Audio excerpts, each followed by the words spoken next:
That's the thing that drives me absolutely insane is that you get dinged on everything nowadays. It's not just you getting dinged on the phone. It used to be just, oh, let me just turn the phone off so I don't have to hear anything. No.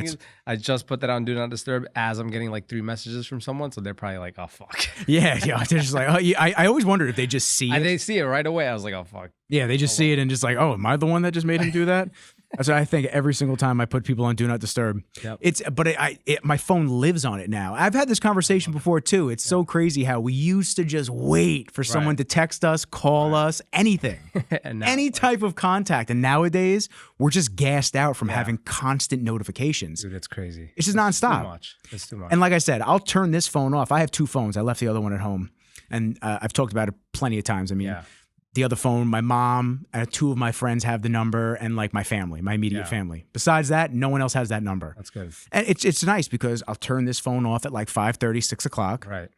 And I'll just bring that to jiu-jitsu, or I'll just browse that, and there's no social media on it. There's nothing. So you get to actually just enjoy and just. That's good, man. I got to do that. You get to just be present. I mean, you get to just be present. Like a burner, yeah. But the issue, I'm going to tell you what the issue is. The issue is that I turn this off. Right. And even though I turn this off, the iPad dings, the watch dings.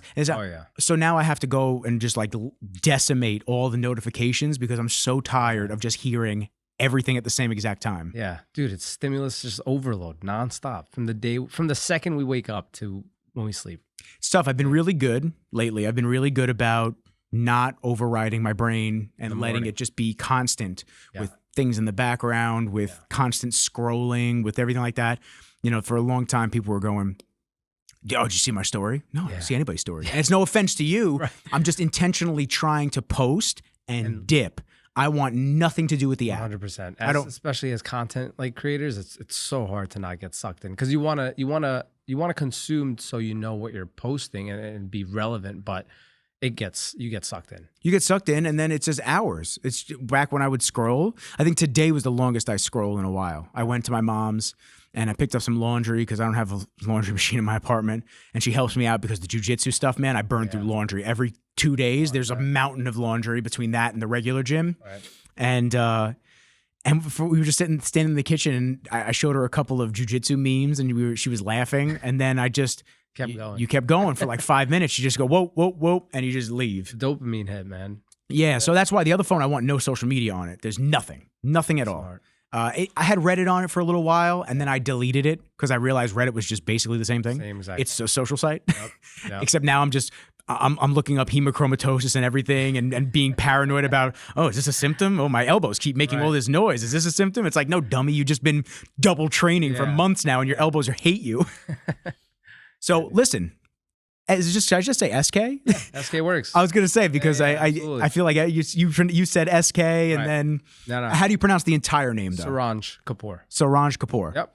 Perfect. Saransh Kapoor, SK. Yep. Welcome to the show, brother. Thank you, man. Thank you for having me. I appreciate you for coming down. I know you're a busy man. You reminded me that we actually had spent some time together before. Can you enlighten the people about our little meetup prior to this years ago? Yeah, so I was working at Gym Guys, the in-home personal training company, and they asked me to film some videos in someone's backyard. I don't really remember who it was or why it was there. It was a fantastic model. But they were like, right out the gate. Let's get some videos in. And you were the guy filming the videos, and that's where we first met. That was probably 2019? Yeah, something like that. Yeah, I had just started the year prior. 2018 is when I really started doing videos. Yeah. So Josh was like my first big client that I started doing a lot of stuff with. So it was awesome. I mean, he brought me to the recharge events, and I was doing a lot of stuff with them. It was great. It's weird because the business is cyclical. So you see, there's like just like any business, honestly. I mean, unless you're in a medical profession where you see sick people all the time, generally. Yeah, it's tough because everyone asks me that question. Oh, is it a busy season? I'm like, it's kind of steady, right? Yeah. It's like there might be slow like weeks or months, but the seasons have been kind of steady. Yeah. Which, knock on wood, it's great. That's great. Yeah. People just keep getting hurt. I mean, that's not great, but it's great that you could put them back together. Of course. Like, what is it? Like Humpty Dumpty style. Yeah, exactly. Yeah, piece them back together. Exactly. And so you've always had a passion for fitness, and is that kind of what it always was? I think it was like when I was 15, 16, I started working out. I saw my older brother doing it, so I got into it. YouTube fitness at the time was blowing up, like Matt Ogus, the Hodge twins, all these people, and I just fell in love. Went to the gym, started working out at home, all that stuff. Came back, I think it was like 11th grade, came back in 12th grade, and everyone's like, oh, what the hell happened? How many steroids did you take? I was like, I didn't do anything. All I did was just kind of worked out a little bit. I wasn't really even dieting. You were on that A2 grass-fed way before anybody. Exactly. And then just fell in love with it, honestly. And the fitness, it's always been, it's been the one constant in the last 13 years. The one constant in a sea of chaos for all of us. Exactly. Yep. I find that that's a lot of us. We hunker down and we attach ourselves to, whether it's jujitsu, whether it's fitness, whether it's just anything in life. It could be Magic the Gathering. We find our niche that we really enjoy that kind of takes us out of the stressors of natural life and everything that we deal with on a daily basis, and we can kind of just decompress and enjoy time where time feels like it kind of just is limitless. 100%. I think everyone needs that outlet, whether it's fitness, whether it's jujitsu, some form of, I think we do need some form of physical outlet, right? Because there's just nothing like it. Like, you forget, you go into this flow state, you just kind of forget, and it just feels great. Right. So I think everyone needs that outlet. I actually forget that there are people that don't train at all. It's mind blowing, man. I actually forget that. That's like, I always, like, sometimes you'll talk to people and you just be like, yeah, well, I have to get up at 5 a.m. or 6 a.m., go to the gym, hit it. And they look at you bewildered. Right. Like, what? Right. We get so sucked into the space that, like, when someone doesn't do it, you're just like, damn. Yeah. What does that feel like out. to just not, and not only are they missing out, but you start to actually think about it in terms of, like, what do you do when you just finish work, or you, before you go to work, you're just hanging around? Yeah. And I don't know, you just come home from work, let's say you're there all day, you come home from work and you just sit there for another 5 hours, 4 hours, and then go to bed? Literally the reality of most people's lives, I think. Yeah. I'm like, oh, okay. I don't know. To me, each their own. Yeah. To me, I need that ability to get the energy out. You've been sitting all day and it doesn't feel like necessarily you've been I feel so tired from work. It's more of a lethargy lethargic feeling that you feel. It's not necessarily I'm tired because I was physically exerted. Right. Absolutely. So I don't know. It's just always been a weird thought to me that, wow, you just go home and you just don't do anything. Or you do, I mean, you could do the hobbies that we were talking about, but on the side of the physicality of things to actually get that, the benefits of the health, the benefits of the mind. Right. And that's the main reason now I do it, probably more so for the mental benefit than anything else. I don't think I'm getting any more muscle, lean tissue naturally anymore. I just go there to keep myself sane mentally. Honestly, just the one constant, just I need it. Right. And again, you get addicted to it, but I'd rather be addicted than not addicted. Because like you said, most people just going home 4 or 5 hours, scrolling, screen sucking, or just watching TV. I don't think that's the right way to live. Bro, I get digitally depressed looking at some of the things I see on Instagram. And we're talking a minimal timed amount of time that I'm doing it on the actual Instagram or TikTok or whatever. So can you imagine people that just have no time limit at all? And they're just sitting there for hours and hours. I had this debate with my cousin recently. I said to him, yo, bro, you've just been on your phone the entire time, Easter, Sunday. Yeah. He's just sitting at lunch, and he must have opened up the TikTok app. He must have opened it up like 6 times, watched the same video, no facial reaction, nothing, and then just closed the app again. But he kept opening it up and just doing nothing. I'm like, why are you opening the app? Put your phone away, bro. And it's just, I said to him, he's like, oh, I'm not really on it this much. You're not? Yeah. What do you do when you're by yourself and you actually are bored? Right. Because we use these as a crutch to just take the boredom away at any chance we can. Numb you.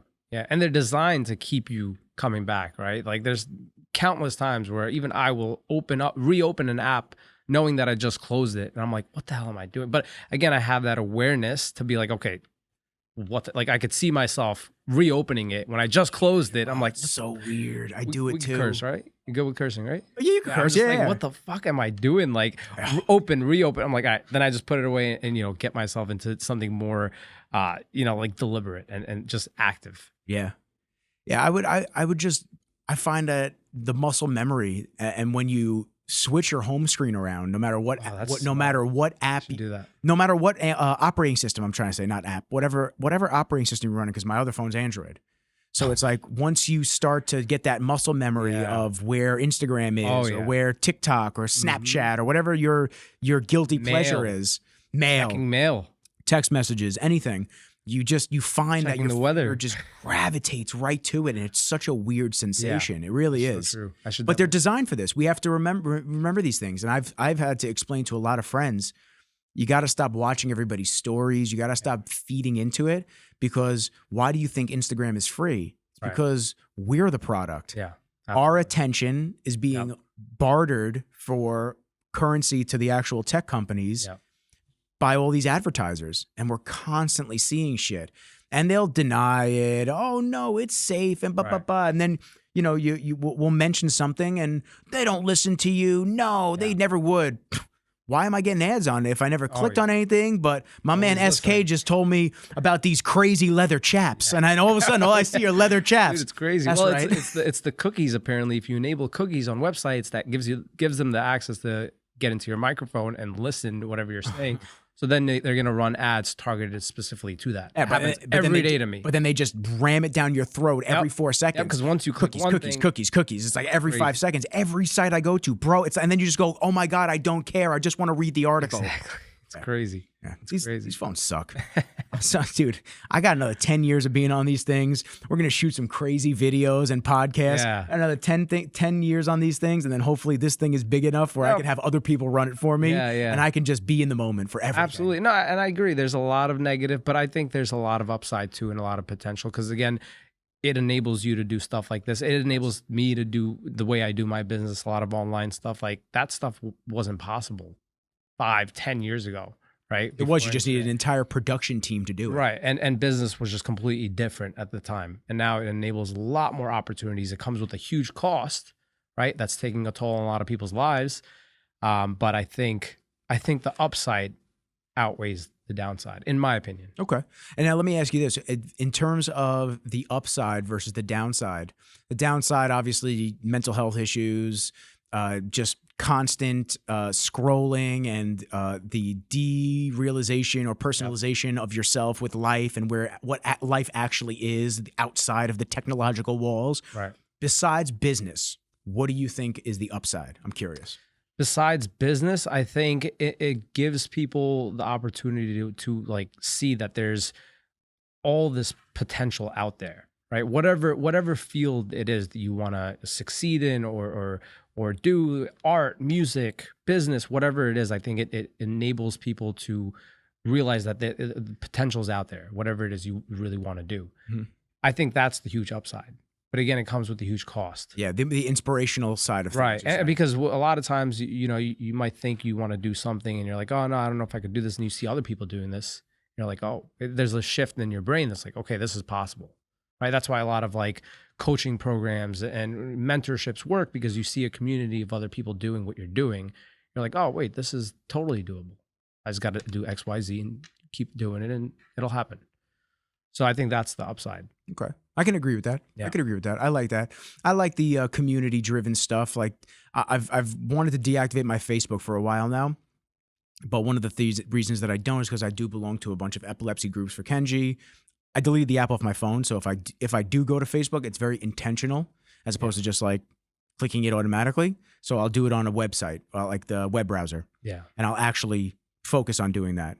But besides that, I mean, I try to just limit the amount of time spent on these things and to actually be, I've said this a million times, but to actually be a content producer versus a consumer. That's really what I want. Yeah. No, I agree. And I think you still need to have some form of consumption to be a more effective producer. That's what I've found in my experience. Because every time I'm trying to get ideas or I'm thinking of what to post or, how to talk about this, I'll always refer to other content creators, but that's where you can kind of get sucked in and you're just an hour later, you're like, what the hell have I just done? I would say that and comparison is the thief of joy. Comparison, absolutely. But I think... Why did this guy get 1 million views when I explained this more concisely and more thorough than this person? I will 100% agree, but I think right now we're at a really good time where good content will outshine whatever it is. So I think if someone has that or they think that, I think you have to ask yourself, how can I make this better? Because right now the eyeballs are just so high. Like the potential, if you post good content, you can rock it. Yeah. But most people are just not posting good content. Even sometimes I feel like I'm not posting good content because then I'll go look at other PTs, other therapists posting. I'm like, damn, I I'm not even touching, like my full potential here. Like there's And so much more. And then the downside though is that now you feel like it's another job. 100%. It goes from being something that's fun, and something where you want to educate people and not only drive business for yourself, for your practice and everything like that, and get more of a name for yourself, especially. Yeah, absolutely. But now it's like, oh God, now I got to like, how do you use After Effects to highlight muscles in the video? And, you do all these extra things, and for sure, you don't realize that these dudes have just outsourced it. Absolutely. Yeah, absolutely. And I think the bigger you do get, or the deeper you get into this, the more of an obligation you have to your audience, right? Because then, when I had a couple thousand followers, I was like, all right, whatever, I can post whatever. Now I've gone a little bit more. I'm like, shit, the pressure's on, right? Because you have more eyeballs. You're like, I can't post the same shit I was posting last year, 2 years ago. So I think it almost forces yourself to level up. Mm-hmm. I agree. And one caveat I'll say for you especially is, and it's positive, it's you don't want to differ yourself too far from where you started, and you started gaining traction and the audience. 100%. So a lot of people, and I'll use Joe Rogan as an example, a lot of people will think that they need to upgrade more than they actually have to, but it was really the original authenticity that the people liked. It wasn't necessarily that they were shooting on 8K cameras or anything like that, or the audio was absolutely pristine.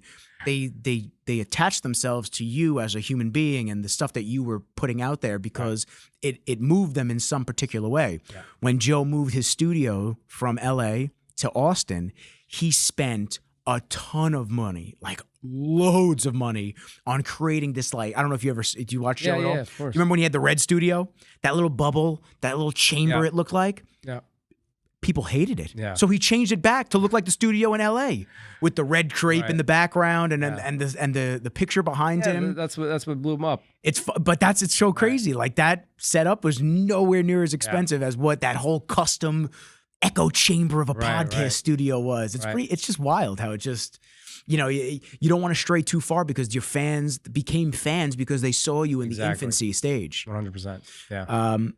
But anyway, I wanted to talk about a couple of different things. Reviewing your listen, Ricky Meshkow, shouts to Ricky. Ricky's the homie. Shout out to Ricky. Ricky has been a friend of mine since high school, and very well known, really great dude, well known throughout the island as a trainer. Sure. He's with BFT now. Yeah. What acronyms? Yeah, I know. I forgot. Fucking so many. BFT, and he trains at ProFit. He goes a lot of different places, and it's always good to see him. But we've always been in contact, like through the grapevine and following each other. Just never really sparked it up, and he was like, yo, you got to get SK on. You guys got to talk about his journey, everything that he's gone through. And then I started looking and parsing through some of your content, and I was like, I need to dive in a little bit deeper about what makes him tick and who you are. So the first things first, you're a doctor of physical therapy. Correct. Any other I had my CPT, but I don't renew that anymore. It's not personal training, quote unquote. Just DPT. Yeah. Okay, cool. And I saw that this all came about a couple years after you had a pretty bad back injury. Yeah. And that was from deadlifting and squatting. And squatting. Yep. So now, somebody that was doing a lot of compound movements for a good portion of my bodybuilding career, I definitely understand. Now, I want you to talk about the herniated disc that you suffered from that. Yeah. I had L5-S1 herniations from a car accident. Okay. And I was 19, 20 years old. I used to have radiating pain down my both legs. Yep. So I can sympathize when I was reading the story on you and just be like, wow, man, I when you wrote that, I felt it. Yeah. I was like, oh man, my ass cheeks numb. I know. He's like, it's back. It's not a good numb. It's not a good numb. Nah, I hear you. Yeah. So I growing up, I always had back pain, lower back pain. The doctor said I had slipped disc, whatever. Went to physical therapy. I was very young at the time, so I don't really know if it worked or not. But ever since I got into fitness, I was always, kind of cautious about my back, but I never really had any issues with working out. It actually felt good. Then I got into powerlifting and was doing really well, hitting good numbers. But again, this was before I was a physical therapist. I wasn't really training smart. I wasn't warming up. I wasn't checking my form. I didn't have like a coach guiding me, all this stuff, because every variable plays a role in this stuff. And then one day it was during squats, I hurt my back pretty bad. I could feel it on my way up. And that was just like the initial back injury. From there, I just took a couple months, didn't really squat, whatever. went away. And then I think it was like the same year or the year after is when I was deadlifting. And that's when I felt like a pop and I felt the shooting pain down my leg. That's when I got like the herniated disc and the sciatica. And from that, it was just probably 3.5 years of just constant pain. I went to chiropractors, PTs, this rehab, all this, nothing worked until I finally sought out some good rehab. And he was actually a chiropractor, but he does a lot of PT stuff, physical therapy stuff that I do now with my clients, which really helped me understand that like, hey, just because you hurt yourself deadlifting doesn't mean we stop deadlifting. That's just because you can't squat 400 pounds doesn't mean you can't squat anything, you know? I remember one of the first sessions with him, he had me do a deadlift from like a kettlebell deadlift from a block. It was modified, but I was like, wow, like this guy has me deadlifting when all the doctors said, you can't deadlift ever again. You can't squat ever again. And here I am deadlifting with no pain here. And he just kind of reinforced that like, hey, you have to still do the movement to still train those muscles in safe and effective ways without flaring anything up. And that kind of made that big mindset shift in my head. And then, of course, going to PT school, learning about the body and learning about all these mechanics and improving my mobility, that was a big change as well, you know, making sure I'm doing my mobility work, not just going in the gym and just pushing weights all around, because that's what I did for years. And then that's what kind of led to so many injuries. So now the squat, how did you hurt yourself squatting? Was it like tucking the hips underneath at the bottom? Was it just a weird It was just, movement? I just remember I was doing 10 sets of 3. I was on a Matt Ogus program, 10 sets of 3. And I think it was the 7th set. I remember, I believe it was the 7th set. As I was coming up, I was like, ooh, I tweaked something. I remember it was so vivid in ProFit. I just remember like taking my belt off. And I'm like, shit, this is bad. I went to the bathroom. Like, I don't think I could continue this workout. So I just left. What were the following days like? It was just like tightness and this kind of like sharpness pain that I was like very limited in my mobility.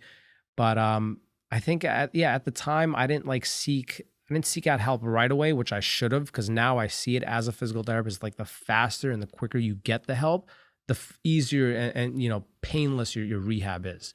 The longer you wait, the harder it's going to be. Right. So that's why I think. And now, why is that? Just because there's so many more variables, right? Like if you have something sharp or shooting and you kind of just let it go unmanaged, it can trickle into other areas, right? Your hip could be messed up. You could start compensating on one side. You could start, you know, having other issues around the body. It could turn into some nerve damage. So I think it's just there's too many other variables to play around with when you can kind of just get that professional help right away, get it managed, and then understand how to probably take care of this for the long run, and then you'll be better off.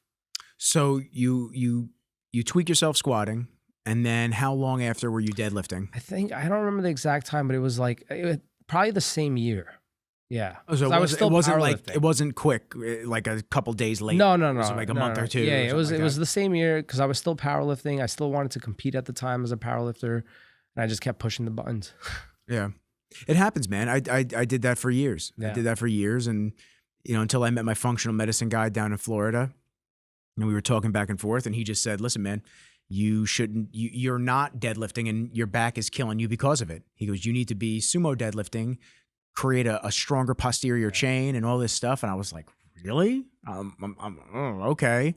I mean, we got me up. I was doing 500 on sumos. Nice. No pain. That's what I was doing. Sumos. The more I deadlifted, the less pain I was in. It was so weird. It was so strange. Yeah. And it was just crazy how and I talked to Dr. Scott about this when Scott was on Long Island Stretch. Yeah. And it's crazy how you think of, and probably what you went through, which is even more of a reason why it pushed you to become in the position that you're in now.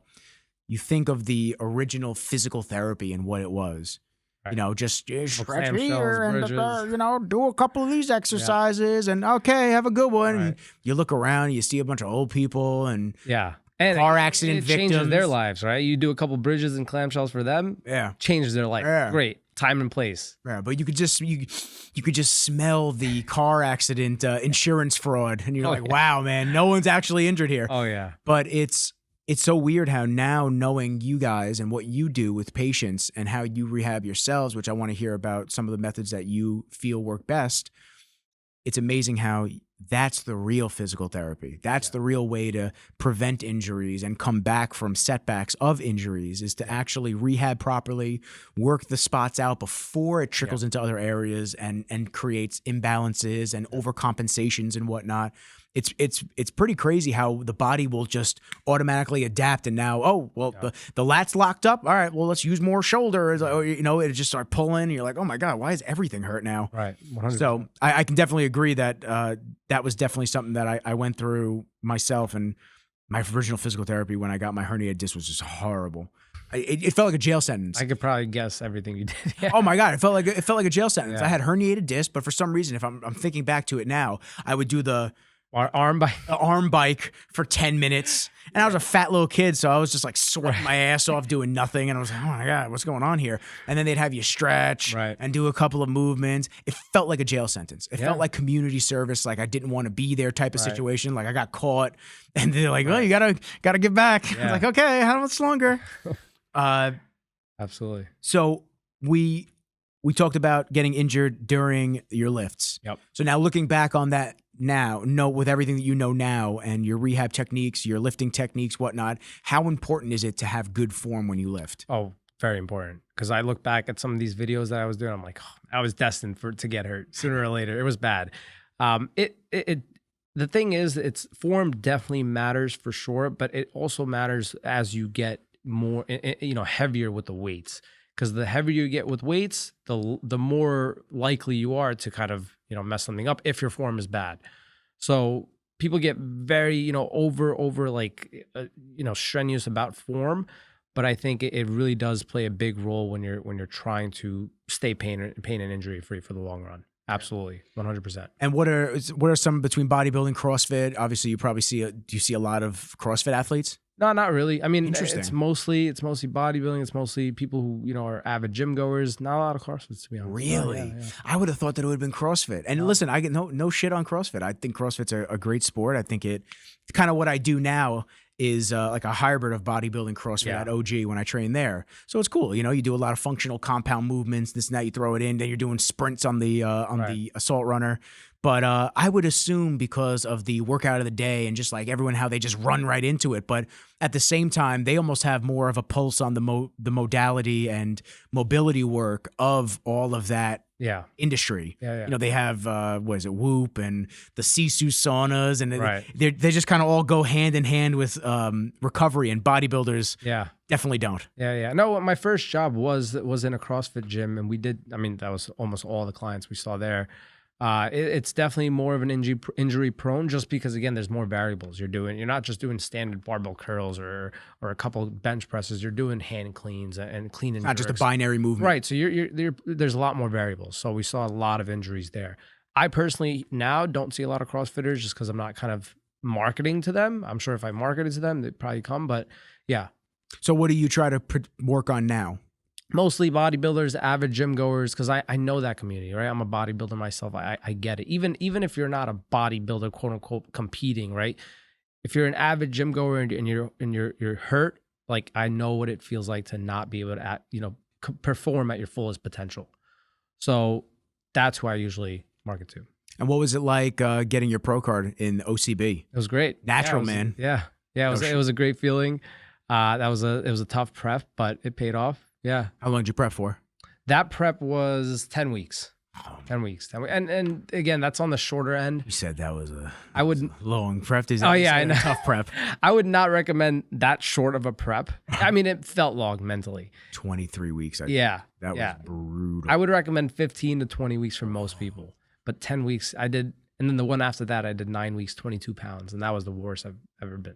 9 weeks and 22 pounds. Damn, bro. And what was your best look? How long did you give yourself, like time-wise, for a prep? The one where I got my pro card, that was my best look for sure. I nailed it. It was perfect. That was the 10-week one? Yeah, the 9-week one, I missed it. I lost muscle. And what did you just not peak correctly? I lost muscle. I was just at a point where calories were so low, right? And my activity was so high, it was just eating away at muscle. I look back at pictures of my legs. It was just, my legs were like gone. Isn't it crazy how fast it withers away versus how long it takes to put it on, especially on the natural side of things? Right. And if you look at the weight wise, I was like identical weight on the pro card show and my first pro show, identical weight, but the look was completely different. For that show, my first show as a pro, I was also traveling, went to Alabama. So there was travel. It was like throwing me off because I was still trying to get my meals in, holding water, a lot more variables there versus the pro card where I just drove up to Jersey. Yeah. But yeah. I never did OCB. I did NPC. Yeah.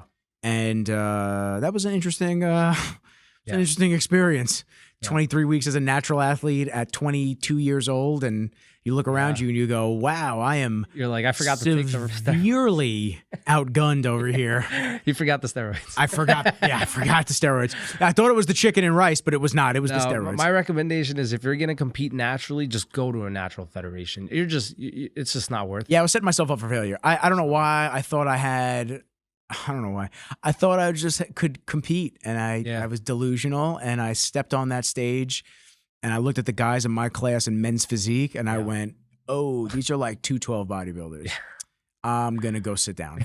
Yeah. I couldn't wait to get off stage. And then I did one more show, and I just my heart wasn't in it. It was just each session that I did between the shows, I just started getting more and more discouraged, and I was like, oh, man, I got to do this again. Yeah. And then I stepped up there and I looked around, and there were only 4 guys in my class, and I got 4th, and I just went, I'm good on this. Yeah. I'm all set. I was like, it's not worth the juice is not worth the squeeze, man. That was 1 and done? Yeah, 2 and done. 2 and done. Okay. 2 and done. And then I lied to myself a couple times. I said, I'm going to get back in. I'm going to do it. I got it. And then the functional guy that I was working with, he had me looking insane for 6 weeks out. I looked insane for what it was. I mean, I was doing 40 minutes of cardio a week. Wow. And I was like 40 minutes a week. And he had me. That's amazing. He had me diced at 6 weeks out already, and he was just like, "Dude, we are cruising." That's amazing. Yeah, but he reverse dieted me the right way. Yeah. We took 2 years after that show to that, and we reverse dieted me the right way. I was maintaining my body weight at 600 grams of carbs a day. Wow. It was a hassle to eat that much, and I was eating. This is way before I knew seed oils or anything like that. So I was just eating shit, man. I was eating Pop-Tarts. I was eating cereal. I was eating all kinds of stuff just to get the carbs up there. So to say I was healthy, it's another story. And it wasn't even like his advice. He was just like, just eat a lot of rice. And I was like, I don't want to eat that much rice. I'll show you. But it was tough, man, because I sent him the picture, and I remember just taking the picture, smiling in the mirror for the picture, and then I was just I finished it. I looked at the picture and I went, all right, cool. I sent it to him. He was like, dude, you look sick, blah blah blah. And he goes, and I said, yeah, I guess. And he just goes, what's wrong, man? I said, I don't want to do this anymore. Yeah. He goes, really? I said, yeah, I'm good. He goes, all right, dude, go eat. He goes, you're shredded for summer. Enjoy. Yeah, that's good. Yeah, it takes away. I mean, it takes everything out of you, like physically, mentally, financially. Like it's hectic. It takes everything. So I don't know. There's a lot of sacrifice. College. It's a lot of sacrifice. Yeah, the food you got to eat, the supplements, the registration. Like, it's not a sport to make money, but it's definitely a lot of sacrifice. Let's see, where we at? Please hold, people. I got to show my man a little something, something. No, that's Arash. He did not forget the steroids. That's for sure. All right, this is me at 150. That was when I first competed. That was your first show? That was my first show. You look good. Yeah, for a natural athlete. Definitely not NPC, because that was NPC. That was NPC. I'm saying like competing with the NPC people. Yeah, no. Yeah, no. You would do really good in OCB there, though. Yeah. You could probably get your pro card. You think so? Yeah. I've seen the competition. About to come back. I've seen the competition. And then this was me 6 weeks out with the natural guy, with like the... Oh, shit. Yeah, like... You put on some good muscle. Big difference, man. Big difference. And I was 150 pounds in the first picture, and there I was sitting at like 175. Wow. And I was 6 weeks out still, and we were just chipping away, nice and easy. So it was good, man. Like, for what it was nice, but never again. Now it's crazy. Now my life is jiu-jitsu. Right. I'm in the fight world. It's so weird, man. Yeah, it's so weird. Jiu-jitsu is awesome. I have a lot of clients who love it, and you get like it's a crazy competitive sport, but in a good competitive way, right? It's not like you're trying to beat people's asses all day long, and you get a crazy workout. Yeah. I mean, so I go to OG, I do all my stuff there usually every morning when I'm really serious. So I've gone every day this week except Tuesday. I give myself a rest day on Tuesday. And The last couple of days were good. They were push-pull. Tomorrow's the conditioning day. Mondays are the conditioning days at OG, but I usually do jiu-jitsu at night. Yeah. And I'll tell you what, man, everyone keeps asking me, like, Nick, you look sick. You look this, that, blah, blah, blah. I still wear 2X. This is a 2X hoodie. I still wear all my 2X hoodies from when I was heavier. But I tell them, yo, it's the grappling. It's crazy. Yeah. When I feel good, and I haven't been 100% in a few months. I just came back from an ankle injury. Now I have bursitis in my left elbow. Brutal. Yeah, dude. It's not like bulging out, Yeah. but it's, oh, dude, if I post on this elbow, it's like you want to just scream. That's how much it hurts. So I actually went today. I bought elbow pad with a little sleeve. And then I bought a compression sleeve to go over it. So it's double padded. So at least I can still drill and not worry about it so much. But when you're rolling, man, you like bash that against the mat. Yeah. You want to go, you scream. You're like, oh my God, it hurts so bad. But the grappling is just another element of just how you look at a wrestler's body and you look at all these dudes that just have this explosive strength and they're lean and they're muscular and you go, oh, it makes sense now. Yeah. But I do like how you said you have clients that do jujitsu because we're always broken. No, really. It's the gentle art. Elbows, shoulders is big with that. AC joint, AC joint, even like knees, because any hinge joint where you're bending excessively, because a lot of that grappling, a lot of that you're just like in extreme positions, so it's tough. I mean, you could do everything right. I mean, that's with bodybuilding too. You could do everything right and still get hurt tomorrow. Yeah, right. The ankle injury was tough. That I'm finally coming back from. That was I called Scott and everybody. I was like, right after it happened, I went. Yeah, I thought my ankle was shot. Like I thought it was done. No, I almost probably did. So basically, long story short, going back and forth, and me and this kid stand up. The round was over. He re-engaged me. So I go, okay. So I grab him back. And now I'm like, what are you doing, bro? Like the round's over. And I throw him to the side and he rips me straight down, but he falls on top of me when he does. And when he did that, my right ankle went completely underneath both of us. And all you heard was snap. And I was like, oh my God, dude. And I felt my big toe go numb. And I just went, oh, dude, he's going to roll off of me and there's going to be bone sticking out. It's over for this ankle. And Matt Serra comes over. He's like, Nick, you good? You good? Like, what's going on? I go, I have no idea yet. I'm not a doctor. I have no clue. And I stood up and it was like tender. And okay, adrenaline's probably high right now for the injury area. So I know that it's going to hurt later. So I grab an ice pack and I lay down, I sit down and then I leave and I'm hobbling. And as the day goes on, I'm really hobbling. I was like, fuck. So I went to Nick and Scott and they said it was probably a grade 2 sprain. Yeah, I was just going to say grade 2. You didn't get an x-ray or anything? No. Probably should have. Could have, yeah. Probably should have. But at this point, I mean, that was 9 weeks ago, 10 weeks ago. Yeah, it still hurts. Not a lot, but a little bit. Certain movements, you still feel it. Probably 12 weeks or so. Yeah. It feels like 95-ish%. Even another couple weeks. But basically, the injury started in the front of my ankle, like right in the front right. That's where I felt it instantly. Yeah. But then as it started healing and getting progressively better, the pain point was actually between the little bone on the side of my ankle and my Achilles. I guess there's a ligament there. Yeah. That's probably the one. Yeah. So that's tough. It's a tough sport, man. I tell people this all the time. Like they have me help the new kids out all the time. Right. And I tell them I literally tell every kid the same thing. I go, yo, I'll be your honest friend here because everyone else will not be honest with you. Tap early. Yeah. Okay. Know who you can and can't roll with because there are plenty of people that you won't be able to because they are just too much. Yeah. And too much doesn't mean that they're going to best me every single time, but too much to me means you're going to make me unleash everything I have every time we go against each other. And I don't want to do that. Right. Because I got work tomorrow. This is a hobby for me. It's not, I'm not a fucking professional fighter. Right. So I'm not going to get paid to do this. I'm not a jiu-jitsu practitioner. I'm somebody that is enjoying the journey of doing it and learning new things and having an exercise outlet that really releases energy. And that's what a lot of people forget is like the professional athletes, they're doing all that stuff, but they got the recovery like, night and day. They got cold saunas, cold plunges, whatever it is, ice baths, people massaging them from like from the second they wake up to when they go to sleep. It's just nonstop recovery on the days they're not like exerting themselves. And that's the same thing with a lot of even like traditional bodybuilding or people that I see. It's like, all right, you can train hard, but just remember like the recovery part is huge, right? And again, you're not a professional athlete where you have access to all these resources or time to put into recovery, right? All we got is 8 hours of sleep. Maximize it. Yeah. And then of course do your mobility work and make sure you're prioritizing that too. What do you feel is the most important sections of staying injury free? I think most important, I think will definitely be, of course, sleep, prioritizing some form of mobility work, especially if all you're doing in the gym is push, strength training. You got to do the other part too. And I'm not talking about just a couple basic stretches or whatever, like some dynamic mobility stuff to get joints moving, right? Because I always say, if you don't, like, just like we say for our strength, if you don't use it, you lose it. It's the same thing for our mobility. If I don't use my shoulder through its entire range of motion, I'm going to lose that range of motion over time.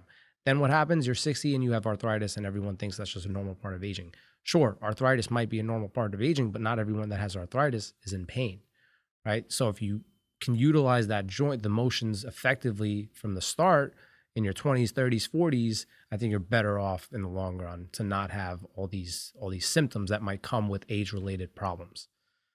Yeah, one of the quotes that you had on one of your posts that I really liked, because I've been told that a lot of times, is this is just something that you have to live with forever. Oh, yeah. And that's something that you said you can't stand hearing, especially because you were able to not only fix yourself and make yourself healthy and feel better, but you do it with all your patients and clients as well. I've heard it from countless doctors. When I was hurt, had my herniated disc, the sciatica, they're like, oh no, this is like, I'm like, I would ask, because again, I was young, naive. I was in a PT at the time. I was like, oh, like, so if I do XYZ, like I'll get out of pain, right? Like I won't have to live with this forever. They're like, no, this is something that you will likely have to live with forever. It just may not be as bad. I'm like, that doesn't sound right. Because there's plenty of people who have herniated discs or back pain, and then you see them a few years later and they're pain-free. Right. And I'm at that level, knock on wood, 4 years now being pain free. And when I say pain free, like legit pain free. Aches and sensations, sure, that's a normal part of lifting and, whatever, that's fine, but nothing like what it used to be. So I think it's just complete bullshit that you have to live with it forever. And I've seen. And what did it take to get you to be pain free? A lot of the concepts that I talked about, doing my mobility work, smart training, right? Not lifting with my ego, not going crazy. If I feel like I haven't slept that great, or if I feel like I'm kind of off, I'm not going to kill myself in the gym, right? And I feel like even now I'm 29, almost 30, I feel better now than I did in my early 20s, right? And most people is the opposite. And I think now, because of course I'm not like drinking as much, eating better, all these variables that play a big role, right? Training way more, a lot smarter, not going crazy with deadlift, squats, like stuff like that just are more likely to be prone for any kind of pain or injury. Yeah, I sometimes I'll write something down to remember everything. But you said obviously a lot more because you aren't drinking a lot as much and this and that. I find that it's a pro and a negative in terms of just we are cursed with knowledge at this point because we know so much. I think there's so many things that we know, and there's so many things that we know we should do or avoid or this and that we actually get to a point of a stalemate where you're just like, there's like too much to do to try to just be optimal.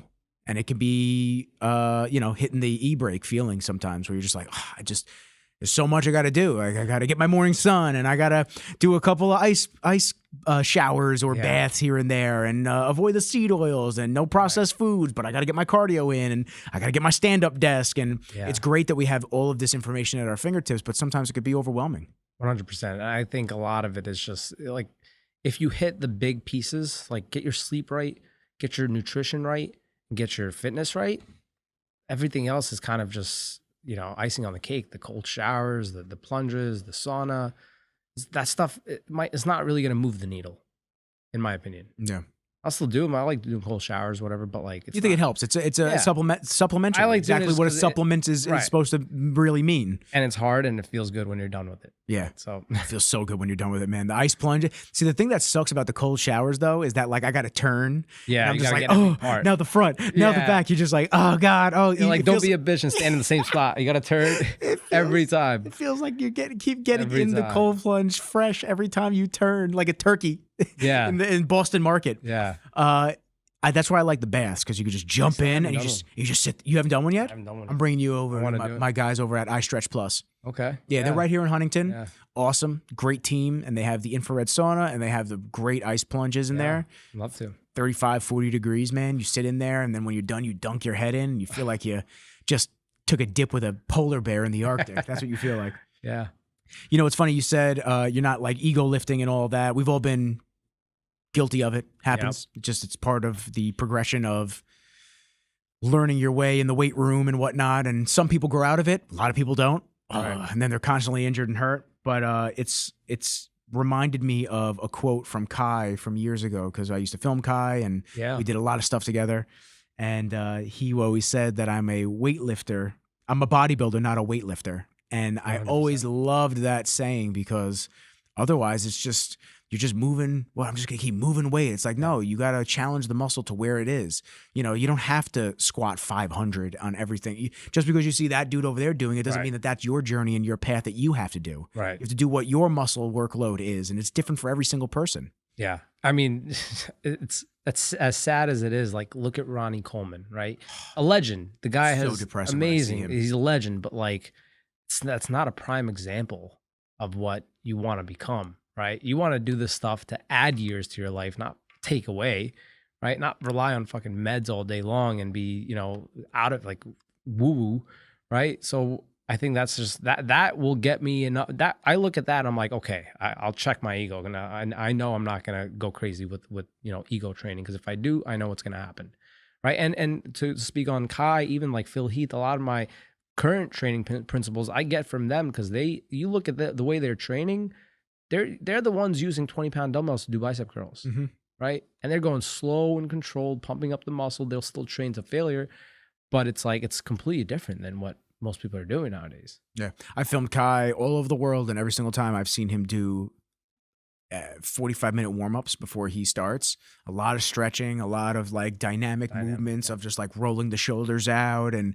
you know, he does it like he's a dancer. You know, he does it like he's on stage in front of a million people, but generally he's warming up the right way, and he's not going crazy with the weight. He doesn't need to.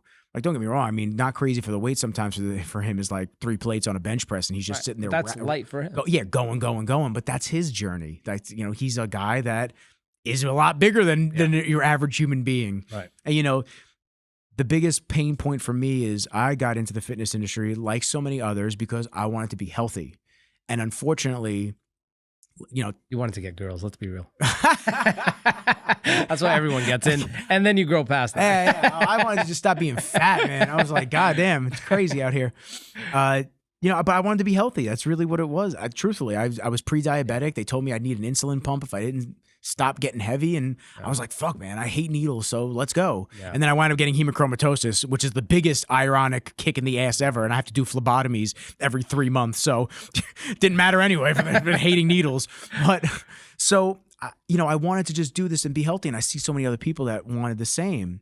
But they get so caught up in the ego lifting, and they get so caught up in the steroids and all this stuff.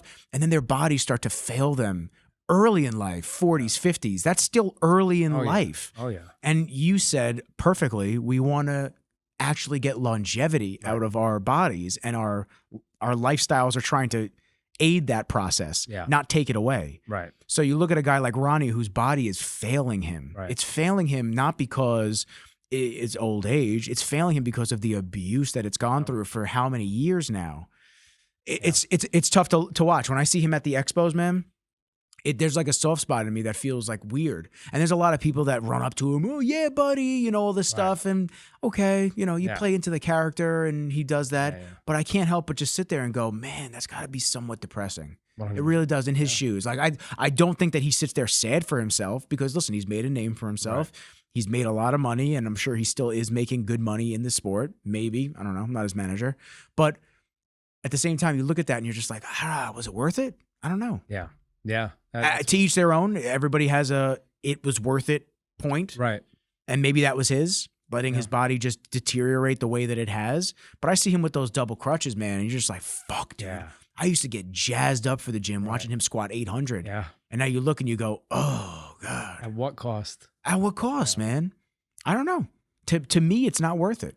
I agree. It's the same thing with, you know, I keep bringing back jiu-jitsu because it's relevant to me right this second, but it's the same thing with like competing in jiu-jitsu. I'm not bad at jiu-jitsu. I'm not the best, but I'm definitely not horrible. I'm pretty good for the amount of time that I've been training. Everyone keeps telling me to do tournaments. Yeah. I'm going to go there and I'm going to have a dude that's just gassed up doing fucking smelling salts on the sideline, and I'm going to have him rip an arm bar without letting me tap. I don't know. Is it worth it Yeah. for the trophy?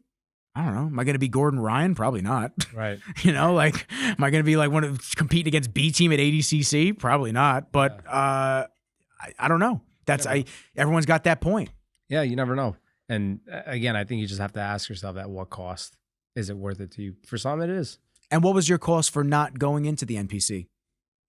Like you said, health, longevity. Now, of course, you know, I know plenty of people, clients, friends who do take stuff. Right? Oh, this is everybody that comes on is usually very open about steroids and transparent and everything like that. Yeah. I do not shit on people for taking steroids. I do question people's motives at times, and the unfortunate truth that you're probably, not you particularly, but on point, you know, in your seat, you're probably taking it because that guy's taking it. He's taking it because that guy's taking it. It's not necessarily because they feel like they needed it right out the gate. And that's the unfortunate waterfall effect of just like how everyone winds up on it because they're all competing at the same show. And that guy just put on 40 pounds of muscle. Holy shit. And now I got to put on 40 pounds. Yeah. To me, it wasn't worth it simply because, of course, health and longevity. Also because I wasn't trying to become Mr. Olympia or go into that next level, IFBB, MPC. But if it is your goal, by all means, you have to do it, right? You have to compete at that level, and you have to do what it takes. That's all. Sometimes you gotta get a little crazy. You have to do what it takes, but again, controlled and you know, doing it with the reminder in your head, like, hey, there's consequences to this, whether you like it or not, right? There's consequences to not doing it too. You're not going to be at the fullest level that you could be, not naturally, of course, but yeah. Yeah. I mean, I tell every single person that I know, when John Meadows was alive, God rest his soul, man. When John Meadows was alive, when I was working with Flex Lewis, all these guys, when anytime anything would come up, roughly, I would just go, just be safe, please. Yeah. That's all I ask. Yeah. Just be careful. As your friend, right? Just be careful. You're going to do what you're going to do, and that's cool. But just please be safe. Yeah. Be careful, and don't abuse the shit. Yeah, especially in the early years, like 16 to 20, 21. Oh, it's so scary. Your body, your mind is like still like so freaking fragile. Well, what is it? Your body isn't fully developed until 25. Yeah, I think that's something like that. Your brain as well. Right. Your brain and your neurons and everything is not fully finished until you're 25 years old. And you have dudes that are looking up to guys at the Mr. Olympia show that are 16, 17 years old, then it's a lot different. The vibes are a lot different. When I was that age and I looked at the guys in the magazines, I thought I had to take the supplements that they were pushing to get that big. Muscle tech. The protein. All this extra shit, the fat burners to get shredded and all that. I didn't think that I had to take steroids. Right. That was later presented to me in the form of like, oh, that's why they look so different. Oh, you mean that 30-day transformation wasn't just because he was taking that fat burner? Oh, he was taking a full cycle. Interesting. Right. And you know, you're around it more and more, being at the powerlifting and the bodybuilding gyms, and you know, it's a weird thing because it's so taboo in nature. Yeah. But it's so openly accepted in the industries. Yeah. But don't talk about it. But we all know. Right. But don't talk about it. Right. So you just sit there, you go, okay. Yeah. All right, sure. I'll never forget Sean Harris. Did you know Sean Harris? Yeah. Just rest in peace, man. Sean Harris was the fucking shit. I love Sean. Sean was my gym dad. One day Sean took out, he was eating his oats. He always ate his chocolate oats at the counter after he was done training. And he takes out like this napkin and he's unrolling something. And I look at him and I go, yo, do you use a straw to drink those chunky ass oats? I said, what is up with you? And he pulls out and it's a syringe. And he goes, this is my insulin. He goes, my plan's a little different than yours, Nick. And I went, oh, gotcha. That makes sense. He was transparent. It was funny, man. Yeah, as long as you're open about it and you're not trying to do it for the wrong reasons. Exactly. I think you're fine. And get checked, man. Yeah. Keep that, the biggest thing that I tell people is get checked out. Yeah. No matter what.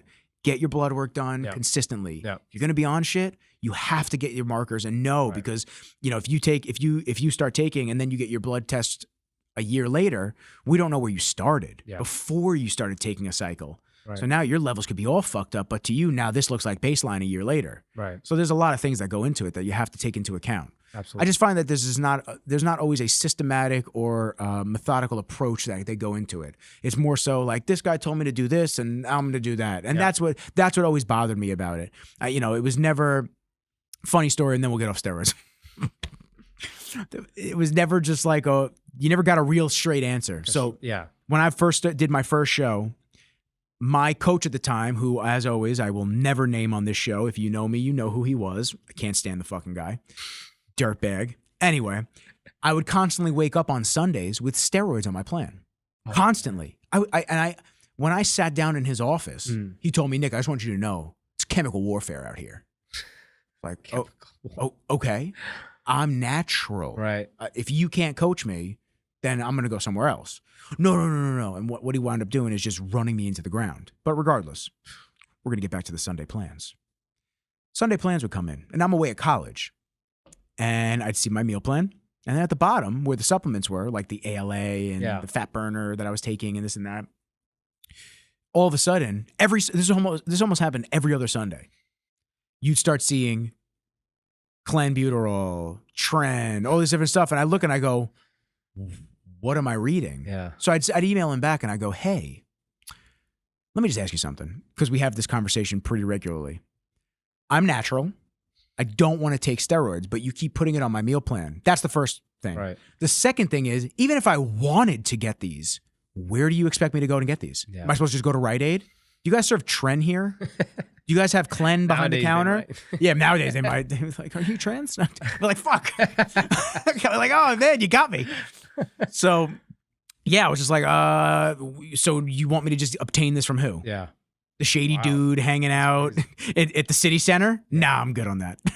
That's crazy that your coach, knew the fact that you were natural, yet still continue to try and push it on you. That's just straight up wrong and unethical, of course. But well, I'll tell you what that was. What that was sloppy coaching is what it was. That was a coach who did not give a fuck about his natural athlete. Right. And what he did instead was he copy and pasted other people's meal plans and put it on mine. And his dumb ass, his big monkey ass, fucking stupid. He fucking gorilla, he's huge. He really is. He's a really big dude. For his size, he's a big dude. He would just copy paste and he would just put it in there. Yeah. Send. That's what he would do. Okay. Yeah. And I get it every Sunday. I'm away at college, bro. Where am I getting this? Yeah. Where am I getting this? So that's the unfortunate side of the industry. And it hurts, man. It really does. It fucking hurts because I was so in love with the sport when I first did it. It was my biggest outlet after heartbreak. Right. It really was. After I lost that relationship, there was a piece of me that was yearning for something to attach to. I was away at college. It was all new for me. I didn't know what was going on, but I knew that, oh man, this makes me feel good. The endorphins that I get from this make me feel good. The changes that I'm seeing in my body, that makes me feel good. Yeah. Wow, okay, I'm not, and then I'd find a couple of guys that would go to the gym with me, and I wound up going to Montanari Bros Powerhouse Gym, so that's where I trained up in Connecticut. Okay. And it was just basically, I'm telling you, it was Bev's 2.0. Yeah. They had, in the summer, it used to be a firehouse. I don't know if you've ever seen the gym. No, big garage doors, and they open it up, and then you just feel like you're lifting outside like in Venice. Wow. You have these hot days where you're in the gym and you just feel like you're training outside. And it was so magical. It sounds stupid. It doesn't sound like Connecticut. Yeah, no. Montanari, bro. Cool. And it's cool because, you have all walks of life that go to the gyms. And that's what I love about fitness as a whole. You had a lot of state troopers, you had a lot of businessmen, you had a lot of students, you had a lot of different people co-mingling in a space where the general consensus was we're all just trying to get better. That's really what it is. Yep. At the end of the day, no matter what you're taking, no matter what you're doing, the general consensus is I'm trying to get stronger, I'm trying to get leaner, I'm trying to get fitter, whatever it might be. That's generally why people are going there and busting their ass day in and day out. Yeah, absolutely. Terry Bros, the super gym. Oh man, I miss it. I got to go. I haven't trained like that in a while. So there you go. It's literally... Yeah, this looks just like Bev's. It's like Bev's 2.0 with huge ceilings. That's and nice. The machines are... Evan Centopani? Who? Evan Centopani? No. Big time. He was a big time bodybuilder on the pro scene, but he's another one. He was a native up there in Connecticut. There you go. So that was the garage doors. Oh, nice. So they just blast those dudes open in the summer, and you sweat and you get humid. You feel like you're just dogging it out in there. It's great. I love it. Sick. That's what I love those old school vibes. Oh, yeah. That was the best. Yeah. That was the best vibes. And it's funny because as I go on a rant, it's funny because during COVID especially, I was getting those vibes at home. And it felt so good. Yeah. Because I bought a ton of equipment. Same. And it's all at my mom's house because I have an apartment now. So it's like all at my mom's house. And she goes, are you going to take this? Can I get rid of it? Do not touch the $5,000 Rogue Monster Rack. Oh, you got that? Oh yeah. Wow. Monster Rack. It's huge. Nice. I got the fat bar pull up. Man. I bought 3 power bars, 2 Soranex bars. Went all in. Oh yeah. I got the landmine attachment. I got kettlebells ranging from 10 pounds all the way up to 130 or 140. I had 500 pounds of the calibrated Rogue plates for powerlifting. You would love that. And I got an assault bike.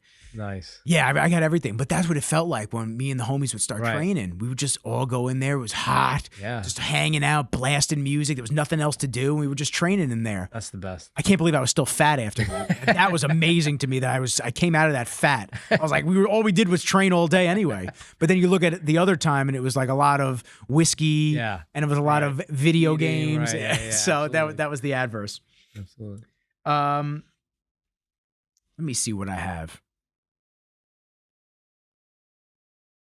Oh, that's right. The orthopedist. I had a story about that for you. I went to an orthopedist one time, and it kind of derives back to this is just something that you're going to have to live with. I went to an orthopedist, and I was getting weird muscle pain in my hamstring. And every time I did a hamstring curl above 120 pounds, I would get this crazy pinching. Right. And it was very uncomfortable. I'd get it in the knee, a little bit on the side of the knee, and it just felt off. So I went to an orthopedist. He does x-rays. Yeah. Like, dude, I need an MRI. It's not, I don't need x-rays. Right. Like, whatever. So I does x-rays. In the procedure, they need the x-rays. Yeah, it's so stupid, man. It's so dumb. It's such a waste of time. So he comes in and he just goes, man, you got the knees of a 15-year-old. I go, I don't know if that's a compliment, brother. I'm like, but hey, thank you. It's like, don't talk about my knees like that. You make me feel weird. So then he just goes, yeah, it's like, so tell me about what happens. And I tell him exactly what I just said to you. And he just goes, okay. You know, best, you know, thing I can give you advice-wise is just don't go over 120 pounds. I saw that coming. I swear. I saw that coming. Okay. But like, what if I want to? Right. He just goes, yeah, I wouldn't, because then you're going to feel that. Yeah. I was like, all right, well, that doesn't really like, that I fix. just really come. Yeah, dude, it's crazy. Doesn't really fix what I'm having a problem with, but okay, yeah, I just won't go over 120 pounds. I'll just live. And then anytime I have to, I'll just be like, oh, look, there it is again, the old hamstring. Right. It's so weird. It's a cop out, right? That's what I said. If you go to a traditional doctor, you tell him, hey, squats hurt. Okay, let's stop squatting. Hey, deadlifts hurt. Hey, okay, just don't deadlift for a month. Just don't do it.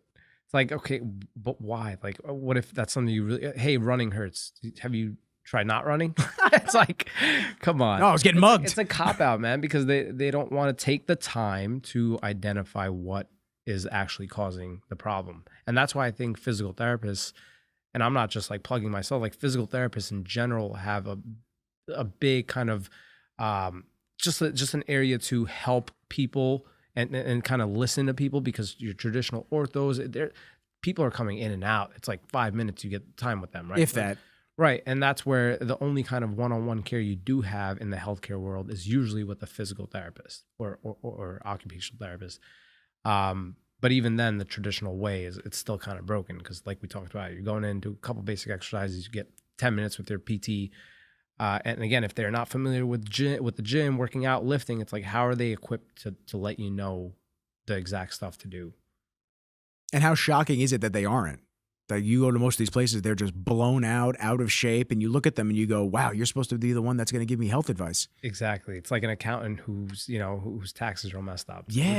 Would you really trust them? No. So would you really trust a nutritionist who's 300 pounds? I got flack for that. I put a clip up like that. I don't know if you ever saw that one.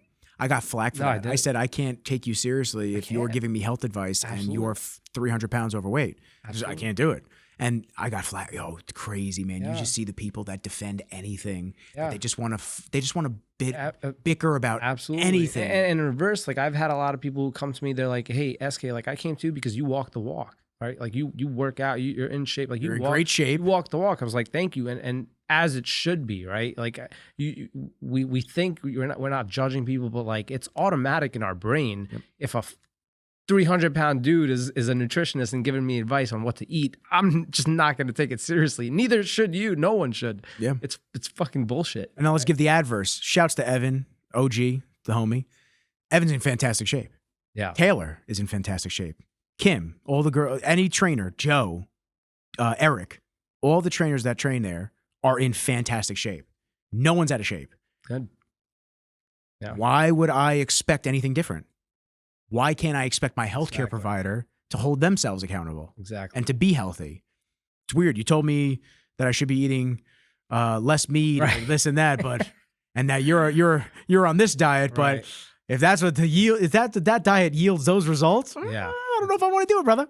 Backwards. It's backwards. Yeah. Completely. Like I don't go to Sarah's Jiu-Jitsu Academy because he sucks at jiu-jitsu. Right. No, he's an assassin. Yeah. That's why I go there. I don't go there because he's bad. Absolutely. So why would I expect any different from any other facet of life? You gotta walk the walk. Dude, it's so crazy. Yeah. And actually that goes into another topic for you that I had, which was what are your thoughts on general rehab plans and why don't you like them? Yeah, and usually what I'm seeing is with these general rehab plans is that there's just not enough challenge for the more active population. And again, it might work for the 60, 70, 80-year-old who's never touched a weight. You give them, they have shoulder pain, you give them a couple external rotation, internal rotation, changes their life. They have back pain, give them a couple bridges, clamshells, changes their life. That's fine. But for the more active population, people who go to the gym, you know, there's more variables to play with.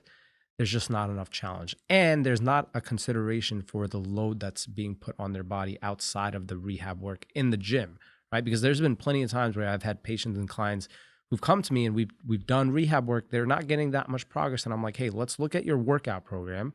Let me tweak some stuff because again, I walk the walk. I know what we're doing in the gym. Let's tweak some stuff. Boom, the pain is just like gone. I had one guy with shoulder pain and we tried so much rehab work, like so much. And then I asked them, and this took a while because I was working at a job at the time. I asked him, like, what's your workout routine? He listed it out. I'm like, well, first of all, you're overtraining way too much. We cut back volume, put him on a right path, and boom, the shoulder pain just disappeared. Yeah. So it's like, was it the rehab or was it just managing load? Right? It's Probably just, a combination. No, definitely a combination of both, but the managing load had a bigger part to that person specifically. So I think it's partly there's not enough challenge in these traditional rehab plans and also not taking into account what they're doing outside of that in terms of overall load on their body. Yeah. I'm probably overtraining right now and undereating severely. Most people are. Yeah. Especially with the doubles, the weights in the morning, the HIIT cardio, all that stuff in the morning, and then jiu-jitsu at night. My elbows will not stop making noise. It is so scary. Every time. Click, click. They didn't do it that one time. Every time. It could be like a minute that I just don't move them, and then I just move the... If it's not painful, I wouldn't. It's not be too painful. worried. Yeah, clicking and just so popping. loud, it's so common. Like I could stand, my hip will crack and pop, my knee pops. Like that's fine. That stuff is not too much of a problem as long as it's not like pain right away. No pain. But I do get so I had an AC joint issue when I first started doing jiu-jitsu. A lot of the, you know, the roughing it out type feelings of like holding a side control and whatnot. AC joint was bad. And then lately it's just been like my shoulder joint has, but it's not when I roll. It's not when I do lightweight. The second I go over like 60, 70 pounds on a shoulder press, you start pinching. Start feeling that pinch. Don't go through 60, 70. I was waiting for that. It's easy. It's easy. Fuck, How you solve it. I've been fucking up this whole time, man. I should have listened to that guy. He was an expert in the field of just rehab. No, but when it goes back to that, actually, you know, most traditional orthos, even a lot of traditional PTs, they're just not asking enough questions, right? It's like, you tell me, you know, going over 60, 70 pounds hurts your shoulder. It's like, there's definitely more variables playing into account that I, as the professional, have to extract from you. Where exactly does it hurt? Does it hurt afterwards? Does it only hurt during this motion? Have you tried a different variation of that same exercise? Does it still hurt there? Is it worse in the mornings? Is it better with movement? There's so many questions. And I will exhaust my clients often with a lot of questions because it gives me more feedback and data to understand what's really going on. Reverse engineering a car accident for like cops and shit. It's There's crazy. so many variables. So more questions will lead to better results. And I was going to ask, how do you streamline the process of bringing out a newer rehab program for your clients? In terms of what? Just like, how do you streamline it in terms of like efficiently treating whatever is going on? Yeah, I always try to, of course, address the area that's problematic, but also figure out what other areas could be contributing to this. If you have back pain, we're not just addressing the back. We're looking at the hips. We're looking at the knee. We're looking at the pelvis. We're looking at the T-spine, the upper back, everything to make sure that we're addressing everything as a whole, right? And again, that whole concept of like, we have to understand the root cause of this, right? Because a lot of back pain, it's not just the back. So it's more so just understanding that there's a ton of variables playing into account, and we want to control all those variables as best as possible.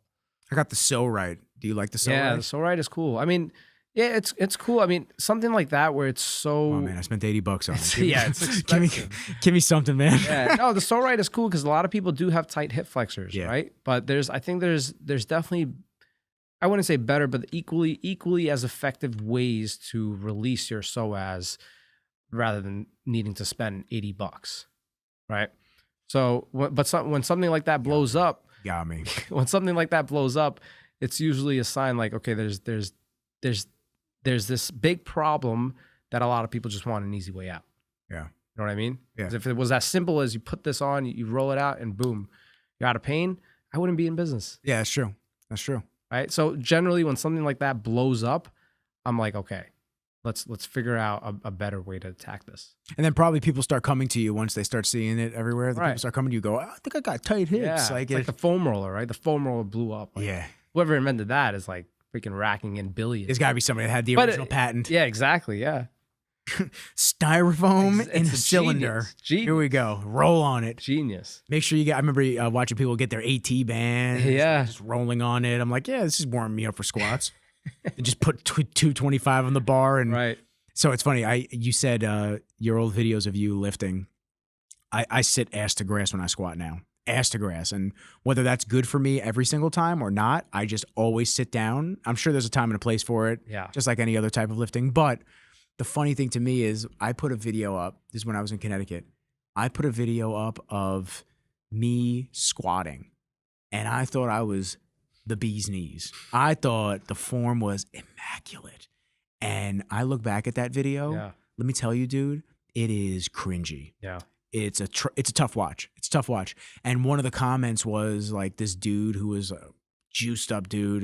He just goes, let me know when you start squatting. And I will never forget that because when I read that, I went, oh, he's right. I'm bad. Like, this is not good. Yeah. So I started unloading the bar a little bit more, focusing on getting my ankle mobility and open the hips up and push. And dude, I was able to like really squat with heavy weight, like actually sit down. But it was that comment that just made me go, oh, we got to like get this under control. Yeah. Yeah. I mean, if you're looking back at old videos and you're not cringing, then that's a sign that, it's usually a good sign. It's like, all right, so, you've grown, you've progressed. Yeah.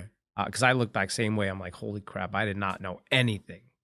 I probably even now. I mean, think even about now, how much. 10 years down the line, look back at videos now. I mean, I probably will think the same thing, but it's wild. So I know you have to leave soon because you do have an appointment. Yeah. I want to ask you a couple more questions, and then we can always reconvene. Maybe we'll have Ricky on at the same time. Next one, we'll all just hang out, eat some food. So what do you see most often in the bodybuilding world in terms of injuries? Because they're your target client. I would say back pain is probably the most prevalent. Okay, and you're working with like large individuals most of the time, so you're really, do you see a lot? It's a good mix. It's a good mix. It's a good mix, yeah. Do you see a lot of the back pain due to compensation? Is it an injury that they fucked up themselves? It's usually because of lack of prioritizing some form of mobility work. And that was that was the question I was going to ask you afterwards. Is it preventable? Oh, 100%. Yeah, 100%. Because I've worked with plenty of people where, chronic back pain, and we start unlocking their hips, their spine, work on some mobility, properly managing the load on their body, and boom, the pain dissipates. Right? So it's totally preventable. Absolutely. Just because it's common doesn't mean it's normal, right? Because one in 3 or 2 people have back pain by the time they're 40. So just because that's common doesn't mean that it's normal, right? And it's completely preventable. Okay. Wrapping up, what is one thing you wish you knew 10 years ago that you know now? One thing I wish I knew 10 years ago that I know now? Yep, that you currently know that would have helped you 10 years ago. Train smarter. Yeah, train smarter. But, I say that because I do believe everything happens for a reason. If I didn't get injured, I probably wouldn't be in the spot that I am now, physical therapist, helping other people. But train smarter, yeah. Now, how do you listen to your body? What do you think is the best way to train smarter? Yeah, listen to your body, prioritize the mobility work, and know when to push, know when to pull back. Cool. Yeah. Big SK, do me a solid. let everybody know in the camera how they can get in touch with you if they either want to follow you, talk to you, get physical therapy done by you. Please let the people know. Yeah, I'm right on Instagram. It's Dr. Saransh _Kapoor. And do you have an office or do you do all mobile? Yeah, it's so half of it is in-person office inside of Profit upstairs, and cool. I have the other half is online. Oh, I didn't realize you're in outside. Profit. Yeah. Oh, sick. Okay. Yeah, so that's the in-person side. Then I have the online side, which is remote. And okay. So right in Deer Park. Everywhere. Yeah. Beautiful. Listen, dude, I appreciate you. I don't want to keep you any further because I know you have to go and I want to be respectful of your time. This is big episode number 94 with my man SK. Once again, I appreciate you for taking the time out to hang out with Kenji and I, who's been napping the whole time. He's supposed to be operating the cameras. Come on, man. Everybody that's listening, I hope you learned something amazing. Definitely hit my man up if you have any questions or concerns. More than willing to answer. He's got a lot of content on his page that you'll learn a ton from as well. And as usual, the call to action for me, like, share, subscribe. I really hope y'all enjoyed the episode 94 with SK, Dr. SK. And on that note, I appreciate all y'all for fucking with us. But for now, peace. Peace. Thank you for having me, man. I appreciate it. I appreciate you. Of course.